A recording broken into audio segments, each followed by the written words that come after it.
بسم اللہ الرحمن الرحیم۔ السلام علیکم ورحمۃ اللہ وبرکاتہ۔ منیفہ وائس میں آپ سب کو خوش آمدید۔ تو گائز، آج کے میں اس ویڈیو میں آپ لوگوں کو ایک یہودی اور ایک غلام کا واقعہ سناؤں گی۔ مدینہ میں ایک یہودی تھا۔ وہ ملک شام گیا تاکہ تجارت کے لیے کچھ سامان خریدے۔ سامان خرید کر جب وہ واپس آ رہا تھا تو اس کی نظر ایک غلام پر پڑی جس کا رنگ بہت کالا تھا۔ وہ کسی لحاظ سے بھی خریدنے کے لائق نہ تھا۔ یہودی نے سوچا کہ اگر وہ اسے خرید لے اور اسے اپنے شہر مدینہ میں جا کر مہنگے داموں بیچ سکتا ہے اور نفع کما سکتا ہے، چنانچہ اس نے وہ غلام خرید لی جس کا نام سالم تھا۔ مدینہ میں پہنچا اور سارا سامان 3 دن میں بیچ دیا، لیکن سالم کو خریدنے والا کوئی نہیں تھا۔ ہر کوئی اس کی شکل و صورت دیکھ کر نظر انداز کر دیتا تھا۔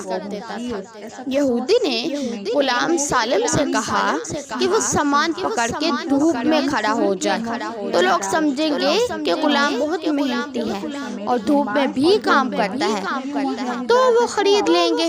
سالم نے ایسا ہی کیا، لیکن لوگ ہوشیار تھے۔ انہیں پتہ چل گیا کہ یہ غلام محض مالک کے حکم پر کھڑا ہے۔ مدینہ میں ایک خاتون تھی جو اپنے خدا ترسی کی وجہ سے بہت مشہور تھی۔ انہوں نے جب غلام کو دیکھا تو اسے خرید لیا۔ اس خاتون کا نام فاطمہ تھا۔ مکہ سے ایک صاحب مدینہ آئے جن کا نام حذیفہ تھا۔ لوگوں نے انہیں مشورہ دیا کہ فاطمہ بہت پاک باز اور خدا ترس خاتون ہے، آپ ان سے شادی کر لیں۔ حذیفہ نے تسلیم کر لی اور فاطمہ سے شادی کر کے واپس مکہ روانہ ہو۔ سالم غلام بھی ساتھ چلا۔ مکہ پہنچ کر حذیفہ نے اپنے دوست عثمان بن عفان رضی اللہ تعالی عنہ سے ملاقات کی اور انہیں خوشخبری دی کہ میں نے مدینہ میں ایک خاتون سے شادی کر لی جو بہت اچھی خاتون ہے اور اپنے پاک بازی کی وجہ سے مشہور بھی ہے۔ لیکن حضرت عثمان رضی اللہ تعالی عنہ نے اپنے دوست حذیفہ کی بات پر خاص توجہ نہ دی۔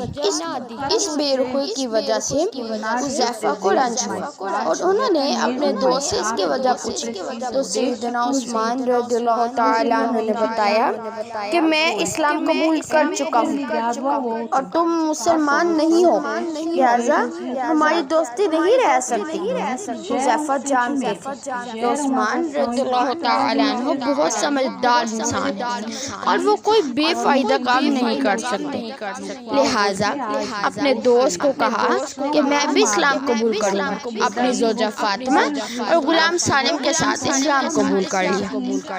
ایک دن آپ صلی اللہ تعالی علیہ وسلم نے خواتین میں بیان فرمایا جس میں غلام آزاد کرنے کی فضیلت بیان کی۔ فاطمہ نے گھر آ کر سالم کو آزاد کر دی، لیکن سالم نے کہا میرا ملک شام بہت دور ہے، آپ لوگ بہت اچھے ہیں، اس لیے میں آپ کو چھوڑ کر نہیں جاؤں گا۔ چنانچہ حضرت حذیفہ رضی اللہ تعالی عنہ نے سالم کو اپنے پاس رکھ لیا اور سالم رضی اللہ تعالی عنہ کو آپ صلی اللہ تعالی علیہ وآلہ وسلم کی مجلس میں بھیجنے لگے۔ سالم قرآن کی تعلیم حاصل کرنے لگا۔ وقت گزر گیا۔ ایک بار یوں ہوا کہ وہ مسجد میں قرآن پڑھ رہے تھے کہ آپ صلی اللہ تعالی علیہ وآلہ وسلم تشریف لائے اور ان کا قرآن سن کر کہا تمام تعریفیں اللہ تعالیٰ کے لیے ہیں جس نے میری امت میں سالم جیسے لوگ پیدا کیے۔ اتنی بڑی تعریف تھی کہ اس سے پہلے کسی نے نہیں کی گئی تھی۔ ہجرت کا حکم آیا اور سالم نے بھی مکہ سے مدینہ کی طرف ہجرت کی۔ مدینہ جا کر وہاں کی سب سے پہلی مسجد قباء کے امام مقرر ہو گئے۔ لوگ رشک کرنے لگے کہ ایسا غلام جسے کوئی خریدنے کو تیار نہ تھا آج مسجد قباء کا امام بن گیا ہے۔ پھر وقت گزرا، آپ صلی اللہ تعالی علیہ وآلہ وسلم کی وفات ہوئی، خلیفہ رسول سیدنا ابو بکر صدیق رضی اللہ تعالی عنہ کا زمانہ بھی گزرا اور امیر المومنین سیدنا عمر رضی اللہ تعالی عنہ کی وفات کا وقت بھی قریب ہوا۔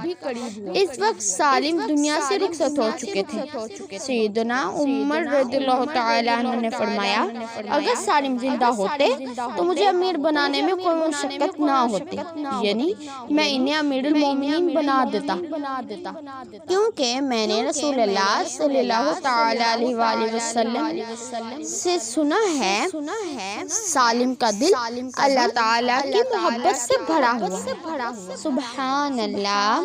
تو گائز یہ تھی میری آج کی ویڈیو۔ امید کرتی ہوں میری آج کی ویڈیو بھی آپ لوگوں کو اچھی لگی ہوگی۔